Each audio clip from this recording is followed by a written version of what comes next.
Seguimos con la charla Innovación y Logro del Éxito Empresarial Sostenible a cargo de Sanjay Mishra, principal Growth Strategy Leader en AWS, a quien invito a pasar adelante. Muchas gracias y recuerden seguirnos en nuestras redes sociales.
By small startup companies to grow, which is accepted by Amazon. So I do that as well. Um, leadership principles. All of the Softcar leadership team highlighted earn trust. I tell you, in Amazon, we live by customer obsession, which means earn trust. Some of the other principles highlighted was commitment, delivery, community support. So we all live by the same leadership principles in Amazon. So I was very impressed with the kind of leadership principles that is being imbibed in Softcar.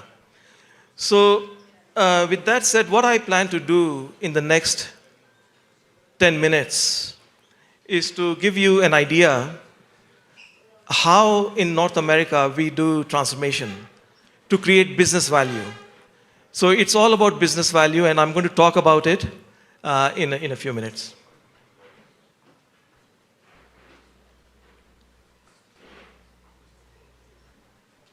Okay. The chart you see on the screen, if you look at the bottom part of the chart, which is creating the foundation, because a lot of customers of Softcar spoke about digital transformation. Digital transformation starts off with the foundation platform. Whether you choose Google, you choose Amazon, you choose Microsoft, or set up your own internal private cloud. So once you do this platform setup, you get a lot of efficiencies in terms of operations efficiency, productivity benefits, you get some cost savings, 20 to 30%, reliability, availability 5 nines, and all that. But this adds zero value to the business. They don't care. So the real journey of digital transformation starts from the foundation layer. So there are 4 or 5 things, and in reality, everyone is doing digital transformation. I'm very fortunate to work for Amazon, so I see a lot of customers, and globally. I also deal with some clients in South America, like Bank of Itaú, Bancolombia. Essentially, there are 4 or 5 things that you have to change. You have to modernize the way you work in order to create business value. I don't want to call digital transformation because it is overused. It's all about creating business value. So there are 4 or 5 things, in addition to setting the platform, for the foundation, which does infrastructure as code, nimble, agile, and all that. So you have to think about modernization of your applications, microservices architecture and all that, modernization of the data so that Gen AI can be leveraged, and user experience. So there are few things that we have to think about in order to create business value. So in the next slide, I'll talk about, and everyone is successful, and some is more successful. Why are some clients more successful in creation of business value is what I'll talk about in the next slide. I hope I'm not going too fast. No, okay. So there are five things I believe every company should do in order to create business value. One is the leadership alignment. You know, the bank, the CEOs, we work with JP Morgan Chase, Citigroup, Itaú, Bancolombia. You know, what I've seen is if customers, you know, I've seen typically CEO will give a mandate saying, oh, we got to go digital. So what happens is the CEO leadership team, they go out in their own business unit, asset management or lending services or capital markets or retail. They all spawn off digital transformation initiatives. And, you know, because it's CEO mandate, so everyone wants to go digital. So they launch initiatives, they invest. And then I've seen 6 to 9 months, they see very little value. And they talk about, you know, foundation efficiency, cost savings, but I think that is not enough. So, you know, so essentially when they do this digital transformation in the banks, it's very important to align with the leadership team, the operations team, and the architecture team. And this alignment is so critical on 3 things. You know, when you go digital, when you have to create business value, what is the net new? What are the new projects that will be done, which will add value to the business, whether it's back office or front office or whatnot? So that's very important as a rule. And number 2, how big is the impact? I've seen, you know, customers calling digital transformation, but the real impact is less than 10% on the overall EBITDA. EBITDA is earnings before tax, depreciation and amortization. So if you are doing a transformation which is big, it got to have an impact on the company's P&L. So you got to choose a project which is big and there's alignment with CEO and his leadership team. And the third thing is metrics. It's important to measure how the transformation initiatives are doing. So I've seen when customers align top down, they are more successful. And then they also have an integrated roadmap to not just technology transformation is easy. You know, you go to cloud and you modernize applications and all that. But the real change that needs to happen, I think one of the panelists was saying, culture and the operating model. So let me talk about operating model first. When you do this kind of transformation, I think, I'm not sure about the South American customers.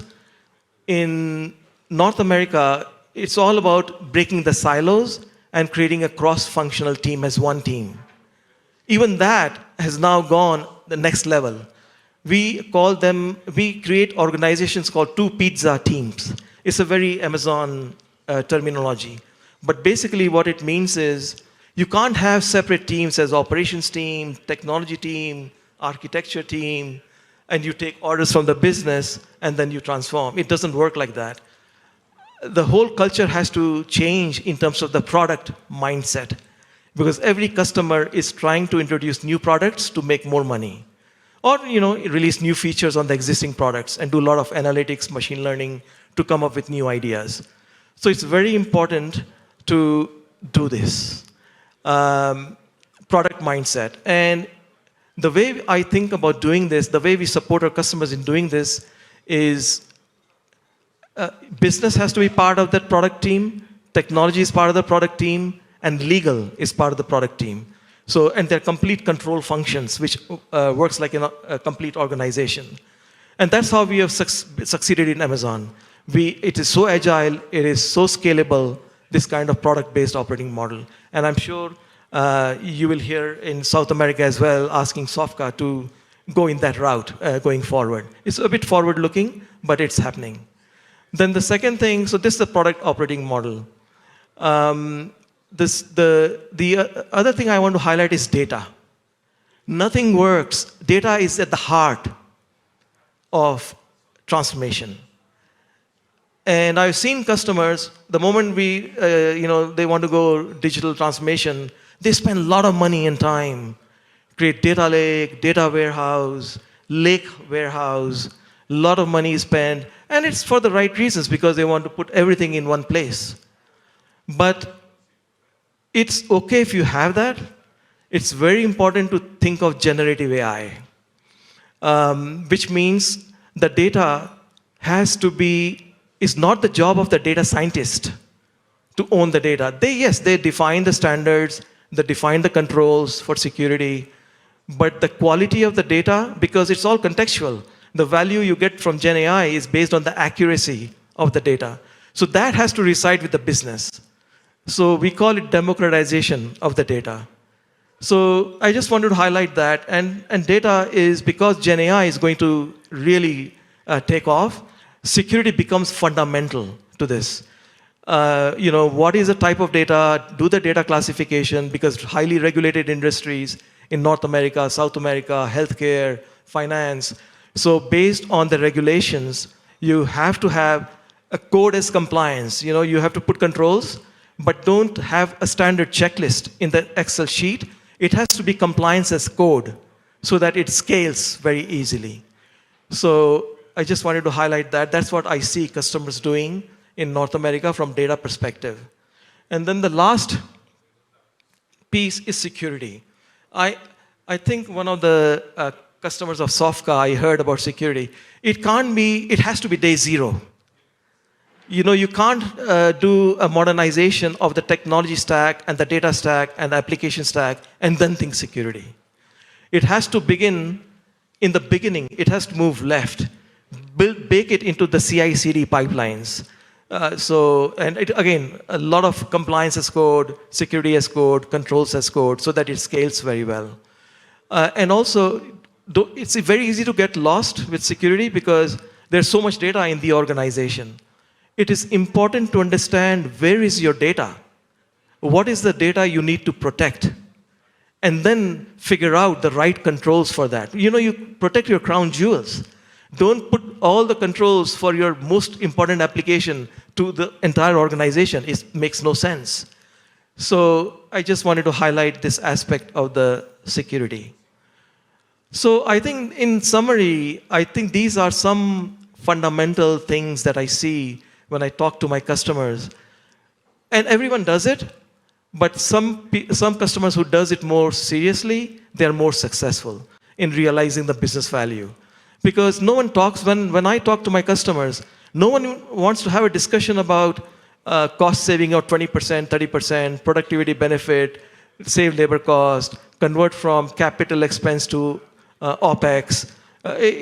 No one wants to discuss that. Everyone wants to know what project I should take so that my profit margins increase, my P&L increase. And the only way you can do that is modernize your entire stack that I highlighted, starting from operating model to people. And yes, one more point I want to highlight from the people perspective.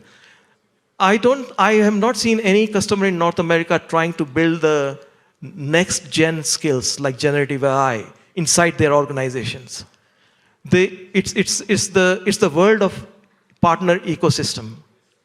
It's very important for customers here to partner with providers like Sofka who invest a lot already in their talent.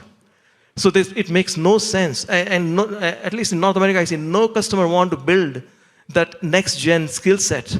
Yes, they will do an upskill on that skill set, maintain the core expertise inside, but they really want to partner with their vendor partners in South America like Sofka. So I just wanted to highlight that as well.